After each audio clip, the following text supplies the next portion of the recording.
हज़रत सैयदना सलमान फ़ारसी को हज़रत उमर फ़ारूक रदी अल्लाह ताला अन्हु ने बुलाया तो कहा मेरा दिल करता है आपको मैं मदायन का गवर्नर बना दूं।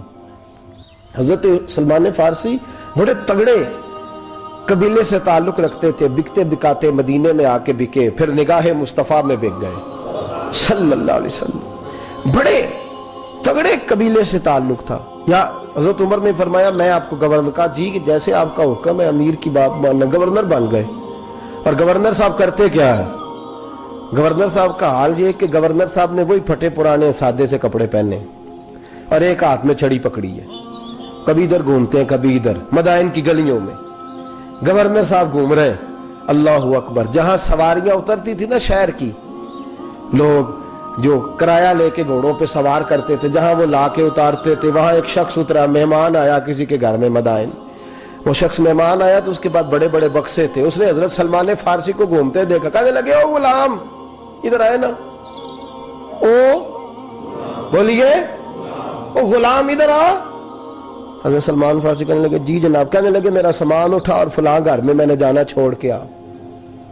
जरूरत तो करे कोई जरूरत तो करे काउंसलर साहब को भी आवाज देने की, ताकत तो करे कोई, एक मामूली सिपाही को भी कहने की जो ना सब इंस्पेक्टर है ना वो किसी ओहदे पे फाइल है, सिर्फ एक सादा कौम का वो पैर, उसको कह के तो ओए कह के तो इधर आओ गुलाम।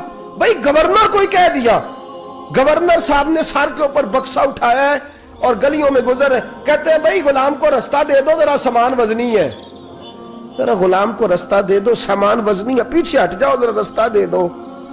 शहर में दाखिल हुए तो लोग दौड़े आए, कहा हुजूर हमें दे दे। फरमाया नहीं, उसने मुझे कहा है गुलाम उठा। वो शख्स शर्मिंदा हो गया, कहने लगा हुजूर मुझे कब खबर थी कि आप गवर्नर हैं, गलती हो गई, मैं गुलाम कह बैठा। हजरत सलमान फारसी रो पड़े, फरमाने लगे तू मेरा मोहसन है, तूने तो मुझे मेरी औकात याद करा दी है। मैं गुलाम हूँ, मैं खजूरें बेचा करता था, मैं मदीने में नौकरी करता था, तूने अच्छा किया है।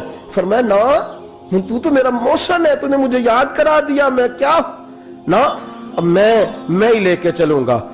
रास्ते में जा रहे एक शख्स दौड़ा आया, कहने लगा हुजूर वजनी बड़ा है मुझे दे दे, ये बादशाह है, फकीरी हो रही है, हुजूर वजनी बड़ा है मुझे दे दे, मैं उठा लेता हूं। तो हजरत सलमान फारसी फरमाने लगे पहले वादा कर कयामत के दिन मेरे गुनाहों का बोझ उठा लेगा, वादा कर, तू कहेगा अल्लाह के हुजूर के या अल्लाह सलमान के जो पाप है उनका बोझ मैं उठाता हूँ। कहने लगा हुजूर मैं तो अपना नहीं उठा सकता। फरमाया पीछे हट जाओ, अगर वहां मेरा कोई बोझ नहीं उठा सकता तो यहां भी कोई ना उठाए। हजरत सलमान फारसी रदी अल्लाह ताला अन्हु गवर्नर है सूबे के। मेरे दोस्त, हमारी ये जो झूठी अना है ना, लोग मेरा इस्तकबाल करे, मुझे उठ के मिले, मुझे प्रोटोकॉल दे, मेरा नाम जपे, मैं होती रहे हर जगह, बस मुझे ही लोग जाने। और मेरे अजीज इस धंधे से बाहर आ, नफ्स परस्ती की इस जंग से निकल आ, अपने मिजाज की इस किल्लत से निकल आ, अपने आप को जो बात नहीं भी आती होती उसमें भी हम दखल दे के अपना कोई ना कोई पैगाम और जुमला जरूर बयान करना चाहते हैं। भाई हमारा भी नाम लिख लो, हम भी शामिल है, हमें भी पता है इस गोरख धंधे का कुछ ना कुछ, हमें भी शामिल कर लो। ये नफ्स परस्ती की जंग है, इससे निकलो। अगर रब करीम ने बादशाही दी है तो इसमें फकीरी करो। कभी कभी अपने कपड़े खुद इस्त्री कर लेनी चाहिए, नहीं ना बोले आप लोग? मुश्किल काम बता दिया ना मैंने। किसके कपड़े इस्त्री करने को कहा जी? अल्लाह खैर करे। मैं क्या मैं तो माड़िया की गल कर छड़ी है, बोले नहीं ना आप लोग। कभी कभी अपने कपड़े खुद इस्त्री, कभी कभी अपने जूते खुद पॉलिश कर, कुछ नहीं फर्क होता, इससे आपका नफ्स कुचला जाएगा। कभी कभी ना, कभी कभी बावजूद मोटरसाइकिल और गाड़ी की मौजूदगी में पैदल सफर कर लेना चाहिए, कुछ नहीं फर्क होता। कभी कभी कोई आधा किलो चीनी पकड़ के दुकान से खुद अपने, कोई नहीं कहने लगा कि गरीब हो गए, वे खुद ही उन्हें आधा किलो खांड कहने दो को कहता है। कुछ ना कुछ अपने नफ्स पे बोझ डाले। भाई कभी कभी आप भी, कभी जो आपका मुलाजिम है ना घर में, उसको बिठा के कहा करें बैठ यार मेरा दिल करता है मैं तुम्हें चाय बना के दूं। कभी कहा करें घर वालों को बैठो आज मैं तुम्हें खाना गर्म करके दे देता हूं, कुछ फर्क नहीं आने लगा, इज्जत शान में कोई कमी नहीं आने लगी। कभी कभी ये काम, वो जो घूमने वाली कुर्सी रखी हुई है ना जिस पे बैठ के हम हिसाब करते हैं, कभी कभी उस पे किसी गरीब को भी बिठा कर देखें, कुछ नहीं फर्क आने लगा। ये नफ्स पर कुछ कोड़े बरसाए ताकि ये कुछ समझदार हो जाए। ये जो हमने बड़ी लंबी चौड़ी अपने लिए झूठी अना के दरवाजे खोल रखे हैं, یہ روز ہمیں دور کر رہے ہیں. جو نفس پرستی کی جنگ ہوتی ہے یہ بندے کو اللہ کے دروازے سے دور لے جاتی ہے, یہ نبی پاک کی محبت دل سے نکالتی ہے, یہ ذہن کے اندر اچھی سوچ نہیں آنے دیتی. ذہن میں جب بھی کوئی بات آتی ہے بری آتی ہے. تکبر اور غرور والے جو لوگ تھے نا ان کا کبھی کچھ نہیں ہو سکا. جس نے کہا ہے مجھے چودھری صاحب کو, وہ بیچارہ اسی چکر میں رہا ہے اور لوگ آگے گزر گئے ہیں. جس نے کہا ہے مجھے سیٹھ صاحب کو, وہ اسی گڑبڑ میں رہا ہے اور لوگ آگے بیت گئے ہیں. دنیا میں کوئی پیشہ برا نہیں. ملت کے جوانوں, تم نے کہا ہے نا کہ یہاں اگر ہم کسی گلی میں مزدوری کریں گے تو لوگ کہیں گے مزدور ہے, لیکن اگر یورپ میں جا کے ہم کریں گے تو کسی کو کیا پتا چلے گا, اور دیس اپنے دیاں بلہ نالو تمبے لالا کھائیے, امی غیر ملک دے باغاں اندر میوے کھان نہ جائیے, اپنی مٹی پہ چلنے کا سلیقہ سیکھو. کسی کے سنگ مر پہ چلو گے تو پھسل جاؤ گے. حضرت عمر فاروق رضی اللہ تعالیٰ عنہ مدینے کی گلی سے گزرے, امیر المومنین ہے, مدینے کی گلی سے گزر رہے ہیں. ایک گھر کے اندر سے بچیوں کے رونے کی آواز آئی. بچیاں رو رہی ہیں اور بچی اپنی ماں سے کیا کہتی ہے, کہتی اماں ابو بکر تو اب انتقال کر گئے. حضرت عمر کا پہلے دن ہے خلافت کا, اب ہمارا کیا بنے گا؟ ابو بکر تو وصال کر گئے. حضرت عمر فاروق رضی اللہ تعالیٰ عنہ نے رونے کی آواز سنی, دروازے پہ دستک دی, کہا بیٹو کیا بات ہے؟ تو بچیاں کہنے لگی عمر ہمارے ابا جی ہماری 10-15 بکریاں ہیں, تو ہمارے والد صاحب ان کا دودھ دھو کے بیچا کرتے تھے, گزارا ہو جاتا تھا. جس دن ابا جی فوت ہوئے تو اس دن سے لے کر ابو بکر صدیق روز عصر کے بعد آیا کرتے تھے, ہماری بکریوں کا دودھ دھو کے دیتے تھے, کچھ ہم پیتی تھی کچھ بیچ لیتی تھی, گزارا چلتا تھا. جس دن ابو بکر صدیق خلیفہ بنے تو ہم نے جا کے کہا ابو بکر اب کون دودھ دھوئے گا؟ تو سیدنا صدیق اکبر رضی اللہ تعالیٰ عنہ نے فرمایا بیٹے پہلے تو میں مرضی سے خدمت کرتا تھا, اب تو مصطفیٰ کی امت کی نوکری میری ڈیوٹی بن گئی ہے, تو میں آؤں گا.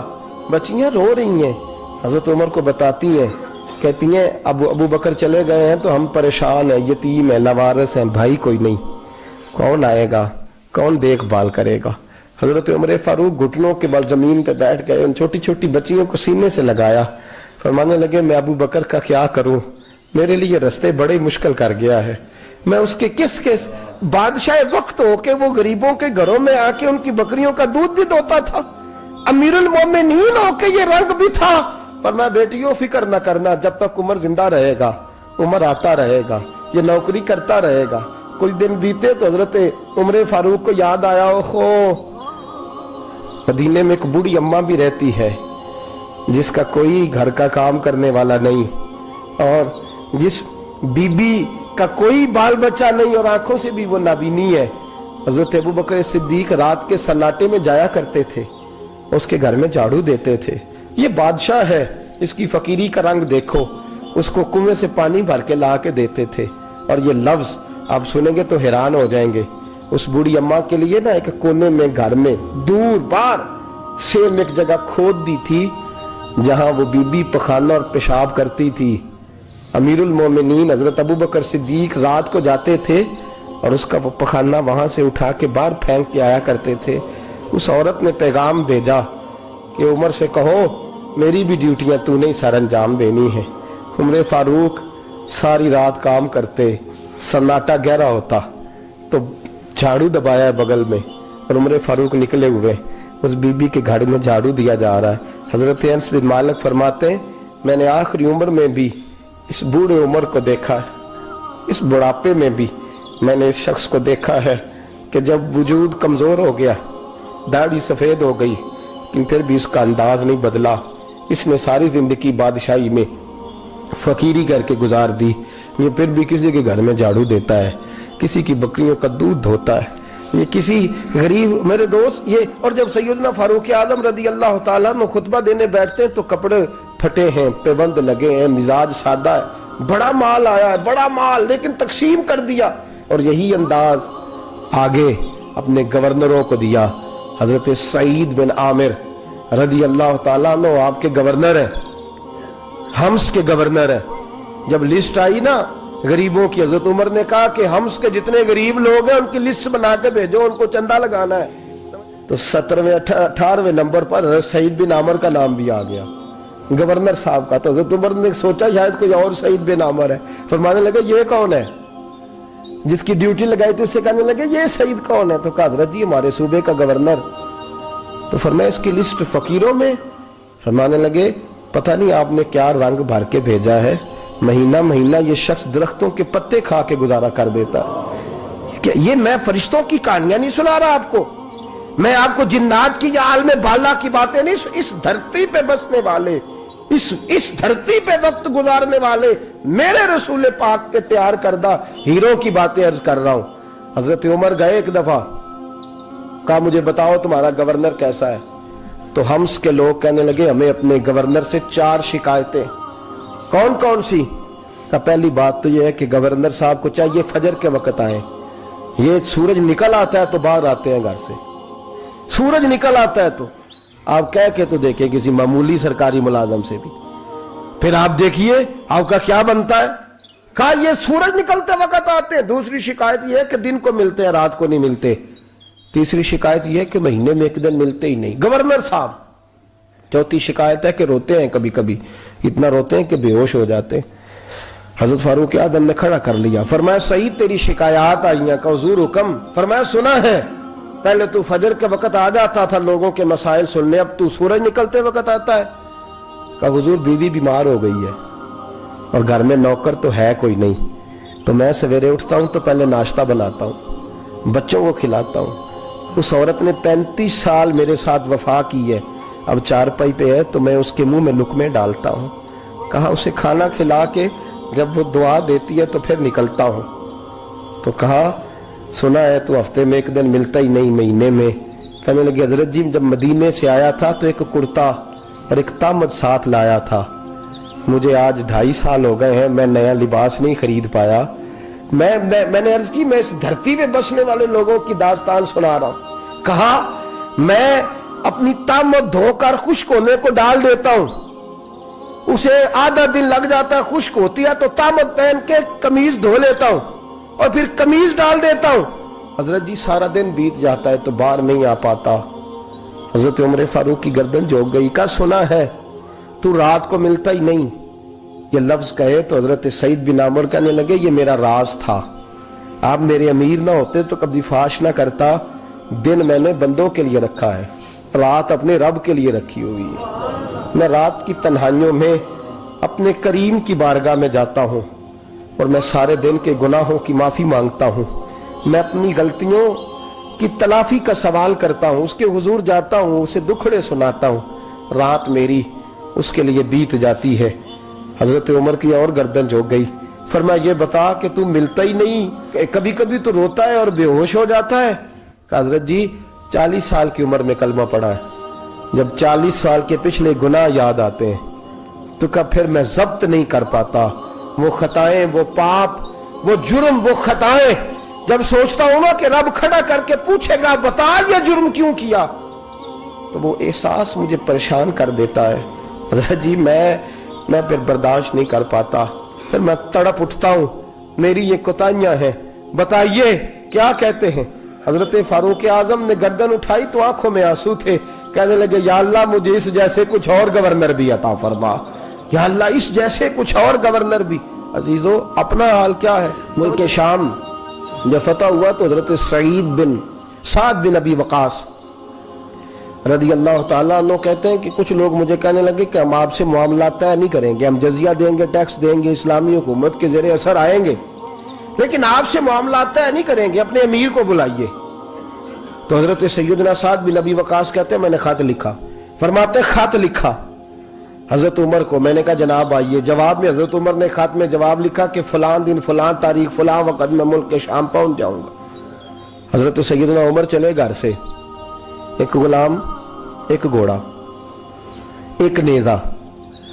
حضرت فاروق اعظم نے کچھ کھجوریں، خشک کھجوریں، کچھ سرکہ باندھ کے رکھ لیا رستے میں کھانے کو۔ یہ بادشاہی میں فقیری ہو رہی ہے، لاکھوں مربع میل کا حکمران ہے، کروڑوں اور اربوں روپے پاس پڑے ہوئے، وہ ساری چیزیں رکھ لیں اور سیدنا عمر فاروق رضی اللہ تعالیٰ عنہ چلنے لگے۔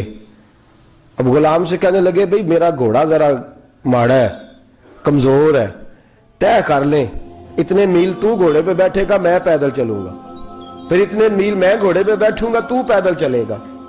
मुल्क शाम पहुंचने का वक्त आ गया। जब वक्त आया तो पैदल चलने की सवारी हजरत उमर की थी, उनकी बारी थी पैदल चलने की, और सवारी पर सवार होने की बारी गुलाम की थी। तो ये लोग रिश्ते करते हैं ना तो किराए की कार लेके चले जाते हैं, बाद में वो पूछते हैं कि तुझे तो कार ते आए सो। हम अपने आप को बनाने के लिए झूठी अना भी खरीदनी पड़े तो खरीदने से हम परहेज। हम जो बताते हैं वो हम होते नहीं, और जो हम होते हैं वो हम बताते।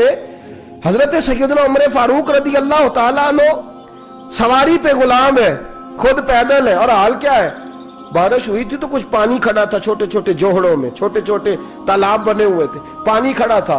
तो हजरत उमर फारूक रदी अल्लाह ताला चमड़े के जूते पहने, वो जूते दोनों उतार के तो बगल में दबा लिए। हजरत साद बिन नबी वकास फरमाते हैं उसी बगल में नेदा रख लिया और तामत थोड़ा ऊंचा कर लिया कि पानी से चलना है, और गुलाम को घोड़े पे बिठाया है और घोड़े की लगाम पकड़ी है तो यूं पीछे रखी हुई। और हजरत सैयदना फारूक आजम रदी अल्लाह तआला अन्हु आ रहे हैं। गुलाम कहने लगा हुजूर लोग देख रहे हैं, मेहरबानी करें बैठ जाए। फरमाने लगे नहीं, बारी तेरी है, तू ही बैठेगा। उसने कहा हुजूर नहीं, वो तो ठीक है, कोई बारी फर्ज तो नहीं ना हो गई, आप मेहरबानी करें, आप आ जाए, जरा लोग आ रहे हैं। फरमाया तुम्हें कहा ना, गुलाम का तो मैंने तीसरी दफा कहा तो हजरत उमर ने जलाल से देखा, और जनाब उमर का जलाल तो जमीन कांपने लग जाती थी। कहते हैं कहा हुजूर आप आ जाए, तो कहते तुझे कहा है ना चुप करके बैठा रहे। कहते हैं मैं घोड़े पे ही कांपने लगा। गुलाम अब हजरत साद बिन नबी वकास कहते हैं सूरज गुरूब हो रहा था, शुआएं पानी में पड़ रही थी। हजरत उमर पानी से, मैंने गौर से देखा तो दौड़ा गया, जाके ना बच्चे नहीं मशवरा देते अब्बा जी को, अब्बा जी इंज नहीं करीदा, दौर बदल गया जे। कहते मैं दौड़ा गया और जा करके हजरत सैयदना उमर फारूक को कहा हुजूर मेहरबानी करें, ठीक है आपकी दरवेशी से कौन आगाह नहीं, वजीर खड़े हैं, सफीर खड़े हैं, बड़े बड़े उमरा, बड़े बड़े मुल्कों के हुक्मरान हैं, आप मेहरबानी करें ये तामत जरा नीचा करें और जूता पहन ले, अगर खराब हो गया तो अल्लाह नया भी दे देगा, और मेहरबानी करें जरा गुलाम को कहे नीचे आ जाए। हजरत उमर कहने लगे तुम्हें क्या तकलीफ है? कहा हजरत जी वो वजीर मशीर खड़े हैं, यहूदी है, ईसाई है, नजरानी है, वो बड़े बड़े मज़ाहब के और बड़े बड़े मुल्कों के, आपका बड़ा नाम सुना है। हजरत सैयदना साद बिन नबी वकास फरमाते हैं मेरे साथ इतना तुर्श रवैया हजरत उमर का पहले कभी नहीं हुआ। कहते हैं माथे पे शिकन आया और कहने लगे तुझे तेरी मार होए, इन चार लोगों के लिए मैं अपने नबी का तरीका छोड़ दूं, इन चार दुनियादारों के लिए नबी पाक का तरीका छोड़ दूं। फरमाने लगे सर से पगड़ी उतारी हजरत उमर ने जलाल में, फरमाने लगे मेरे सर पे जो बाल है ना ये मुझे किसी दुनियादार ने नहीं दिए, ये सारी इज्जतें मुझे आमिना के लाल ने अता फरमाई है, और मैं उन महबूब का तरीका इन चार लोगों की खातिर छोड़ दूं। फरमाया कुरान कहता है इन्नल्लाह यामुरु बिल अदल वल ihsan, जब मैंने खुद अदल का तकाजा ये रखा है कि कभी वो बैठेगा कभी मैं बैठूंगा, बारी उसकी है तो मैं कैसे बैठ जाऊं। हज़रत साद बिन नबी वकास फरमाते हैं उसी दरवेशी में सलाम उस पर के जिसने बादशाही में फकीरी की। कहते हैं उसी दरवेशी में हजरत उमर पहुंचे तो जो पहले डरा करते थे जब हजरत उमर आए तो उन्हें कामते भी देखा, रोब और बढ़ गया, उनके दिलों के अंदर हजरत उमर का दबदबा और बढ़ गया, और मेरे कानों में कहने लगे साद पहले सुना था लेकिन दुनिया साची कहती है जो हाल मोहम्मद और मोहम्मद के गुलामों का है सल्लल्लाहु अलैहि, वो दुनिया में दूसरा कोई हासिल कर सकता। आज हमारे प्रोटोकॉल, हमारे दबदबे, हमारी अना परस्तियां, हमारे दावे, हमारे तरीके, खुदारा अपनी जिंदगी में तब्दीली लाएं। दरवेशी, सादगी, बेतकल्लुफी, ये जिंदगी हसीन होती है। अगर अल्लाह आपको बहुत ज्यादा मालो दौलत देता है तो जितना वो मुल्ला रूमी कहते हैं जितना टहनी पे फल ज्यादा लगता है ना उतनी वो टहनी झुक जाती है, जो अकड़ी होती है समझो वो खाली होती है। अगर आप फलदार हैं तो फिर आपको झुके, फिर आपको बाइखलाक होना चाहिए, बामुरव्वत होना चाहिए, प्यार वाला होना चाहिए। जिंदगी में इस चीज को जरूर अपनाइए। बड़े लोग वही होते हैं जिनका किरदार बड़ा होता है, बड़े वही होते हैं जिनकी बात बड़ी होती है।